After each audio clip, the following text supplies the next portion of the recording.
Hello friend, स्वागत है आपका हमारे चैनल पर। और आज हम बात करेंगे सीजी स्कूल पर मार्च माह के आकलन की। जैसा कि आप जानते हैं मार्च माह का आकलन जारी है और इस पे हमें ध्यान रखना है कि मार्च महीने पे हमें आकलन करते समय क्या सावधानी बरतनी है जिससे कि आप सही तरीके से बच्चों का आकलन कर पाएँ। तो चलिए शुरुआत करते हैं। इससे पहले मेरी आपसे रिक्वेस्ट है, अगर आप इस चैनल पर नए हैं तो हमारे चैनल को सब्सक्राइब अवश्य करें, वीडियो को लाइक और शेयर भी अवश्य करें। तो चलिए शुरुआत करते हैं। सबसे पहले यहाँ पर सीजी स्कूल हम ओपन कर लेंगे और सीजी स्कूल ओपन करने के पश्चात आप लॉगिन कर लेंगे और ये हमने लॉगिन कर लिया। लॉगिन करने के पश्चात आप जानते हैं शिक्षक वाले कॉलम पे हमें जाना है और देखिए शिक्षक वाले पर जाने के बाद यहाँ पर 3 डॉट शिक्षक के कार्य पे जाना है, ये भी आप जानते हैं। और उसके पश्चात यहाँ पर विद्यार्थी का असेसमेंट करें। तो देखिए यहाँ पर मार्च महीने का ऑप्शन आ चुका है। विंडो में आपको यहाँ पर क्लिक करके दिखा रहा हूँ।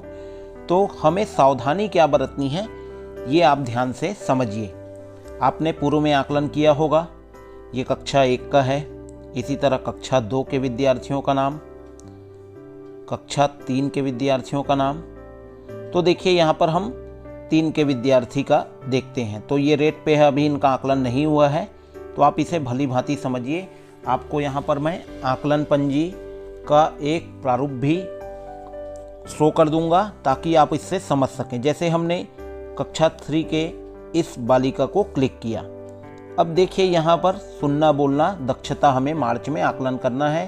तो आप सही आकलन करिए और पूर्व में भी आपने जो आकलन किया होगा उसके आधार पे बच्चों का पुनः आकलन करिए कि क्या बच्चा प्रोग्रेस पर है या नहीं है। तो आप ध्यान रखिए। तो इस बात को मैं आपको भली भांति समझा देता हूँ। जैसे पूर्व में आपने आकलन कर लिया कि कविता कहानी पर अपने विचार अभिव्यक्त कर पाता है। अब आपने फरवरी में इसको आकलन कर लिया है। तो आप ये ध्यान रखिए कि आप यहाँ पर डिमोशन आकलन, उससे नीचे का आकलन नहीं कर पाएंगे, क्योंकि अगर बच्चा शीर्ष पर पहुँच चुका है तो ऐसा संभव नहीं है कि वो कविता कहानी को नहीं सुना पाता है। तो आप इस बात को समझ रहे होंगे और इस बात को आप ध्यान भी रखिए। यदि आपने इस आकलन को किया है तो आप पुनः इसे कर सकते हैं या इसके शीर्ष वाले आकलन पर टिक कर सकते हैं। जैसे कि पढ़ना पे देखिए, वर्णों शब्दों को नहीं पढ़ पाता है अगर बच्चे ने किया है तो आपने उपचारात्मक शिक्षण और शिक्षण के दौरान उसको प्रोग्रेस स्केल पर लाया होगा तो वह अब वर्णों शब्दों को पढ़ पाता होगा। लेकिन अगर आपने पूर्व में समाचार पत्र, चार्ट, स्लोगन आदि को पढ़कर समझता है आकलन फरवरी माह में किया होगा, तो अब आप ध्यान रखिए कि वह वर्णों शब्दों को पढ़ पाता है या फिर वर्णों शब्दों को नहीं पढ़ पाता है। डिमोशन आकलन आप नहीं कर पाएंगे या इतना डिमोशन बालक का नहीं हो सकता है, इस बात को आप समझिए। तो आपने अगर मध्यम क्रम का आकलन किया है तो बच्चे को उपचारात्मक शिक्षण देते हुए उसे उच्च स्तर पर हमें ले जाना है और उसका आकलन इस तरह करना है। तो आप समझ रहे होंगे कि शीर्ष क्रम के आकलन पे या तो आप उसी आकलन पे बच्चे का एक स्तर मेंटेन करिए, उसे उसी तरह मेंटेन करके समझाइए कि वह उस स्तर पर रह सके या उससे उच्च स्तर पर जा सके। ऐसा ना हो कि आपने उच्च स्तर का आकलन बच्चों का किया हो या वो बच्चा उच्च स्तर पे हो और उसके पश्चात अभी मार्च माह में आप उसे निम्न स्तर के आकलन पे शो करेंगे।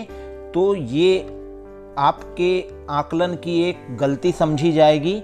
तो आप इसे ध्यान रखिए। जैसे कि जोड़ की समझ है, आपने पूर्व में किया है कि जोड़ कर पाता है और अब अगर आप करेंगे कि 1 अंक की संख्या को जोड़ पाता है, पूर्व में आपने 2 अंकों की संख्या का जोड़ कर पाता है कर दिया है, तो अब आप 1 अंक की संख्या का जोड़ कर पाता है करेंगे तो ये आपके आकलन की एक कमजोरी कही जाएगी।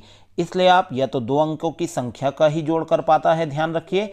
तो आप ये ध्यान रखिए कि बच्चे का आकलन सही तरीके से करिए। उससे आप भली भांति पूछिए, भली भांति उसका आकलन आप अपने ऑफलाइन रजिस्टर पर दर्ज करिए। तो ये थी मित्रों मार्च माह के आकलन में बढ़ती जाने वाली सावधानी। आप सही तरीके से आकलन करिए, बच्चों का जो वास्तविक स्तर है उसे ही दर्ज करिए, ताकि आपको आकलन और उसके परिणाम पर कोई परेशानी का सामना करना ना पड़े। तो ये थी मित्रों आज मार्च माह के आकलन की जानकारी। वीडियो की जानकारी अगर अच्छी लगे तो इसे शेयर अवश्य करें और हमारे चैनल को सब्सक्राइब भी अवश्य करें। धन्यवाद, थैंक यू।